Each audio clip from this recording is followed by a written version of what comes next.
No one's asking pero I'll share with you what's in my office bag. So this is my bag from Chantria. Wait. Nabili ko siya sa Black App and ang masasabi ko dito, good quality talaga siya. Nung in-order ko to, pinadeliver ko agad sa office and nagpalit agad ako pagka-deliver. So, ito yan. I don't know kung anong type ng bag to. Ilalagay ko na lang dito kung sakali. So, yun. Meron siyang ganito sa handle para secured talaga siya. And, what I like about this, meron siyang ganito para kung gusto mong lagyan ng padlock pa. So, pwede. And, there. So, una, dito pala muna tayo sa labas. Nandito yung payong ko. So, adjustable yan. May garter dito para kung sakaling mas malaki yung payong nyo and yung mas malaki or mas makapal yung payong nyo, mas mailalagay nyo. And then, meron pa dito sa kabila. So, yun. Kita nyo, punong-puno yung laman ng bag ko. And, ang maganda dito, marami tong packet. Oh. May laptop ako, so araw-araw dala ko to. Yan. So, hindi ko rin alam kung anong size to, pero ito yung Lenovo ThinkPad.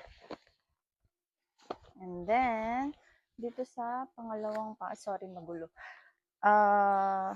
May nakalagay pa. So, yun nga, kakasabi ko lang, pagkabili ko kasi neto, ginamit ko agad. So, nandito pa yung plastic niya. Yan, yung mga ganyan. Nandyan pa. So, ilalabas ko na to. Dito sa mga packet sa harap, meron pa yan zipper. And makakapaglagay ka pa. So, meron lang akong mask para just in case kailangan, syempre. Meron siyang key holder. So, yan. Pipindutin mo lang to and then, yun na. May makukuha mo na yung susi. And then, dito naman sa mga pocket niya, nandyan lang din yung coin purse ko. May pen holder. So, may dalawang ballpen ako. Isang black, isang blue para pag kailangan ko magtrabaho dito sa bahay. Then, nandito lang din yung card holder ko.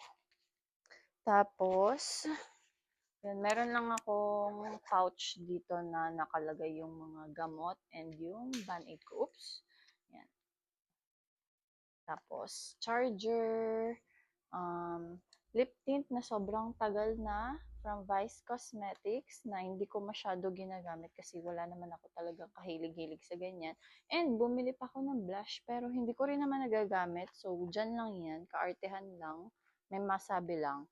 And then, ayun, some rosary. And extra ballpen. Yung ballpen na to, nagagamit yung tip nito pang phone. So, pang scroll. Dyan lang yan. Para pag kailangan, alam mo na. Dito tayo sa pinaka-main na compartment. Nagbabaon lang kami ni James ng pagkain namin for lunch para tipid. Alam mo na. Then, may company phone. Tapos yung charger ng laptop ko na walang lalagyan, okay na yan. Kasi pagdating sa office, ganun din naman, nilalabas ko lang rin naman. And then, yung mouse ko. Hindi ako marunong mag-describe, pero ang ganda talaga ng quality nito. Masasabi mo talaga na worth it yung binabayad mo sa kanya.